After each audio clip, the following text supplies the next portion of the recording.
జగదాత్రి నిషికని కాపాడగానే నిషికలో మార్పు కనిపిస్తుంది. ఈ మార్పు నిజమేనా, లేక చిలుకమ్మ గురించి బయట పెట్టడానికి మళ్ళీ ఏదైనా నాటకం ఆడుతుందా?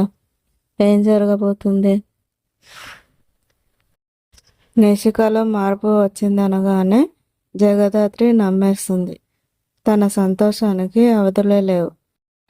జగదాత్రి మాత్రమే కాదు, కౌశికి కూడా చాలా సంతోషంగా ఫీల్ అవుతుంది. నిషిక మాటల్లో క్లియర్గా తను మారిందని అర్థం చేసుకుంటున్నారు. కానీ వీళ్ళ సంతోషం ఎప్పటి వరకు ఉంటుంది? నిజంగా వీళ్ళు నమ్ముతారు? వీళ్ళ నమ్మకాన్ని నిలబెడుతుందా నిషిక? మరి వైజయంతి పరిస్థితి ఏంటి? అనుకోకుండా నిషికలో వచ్చిన మార్పు వైజయంతిని ఏ దారిలో నడిపిస్తుంది? శ్రీవల్లి కేదార్ల విషయంలో వైజయంతి ఒంటరిగా పోరాడాల్సిందేనా? ఇక నిషిక అందులో ఇన్వాల్వ్ అవుతుందా లేదా?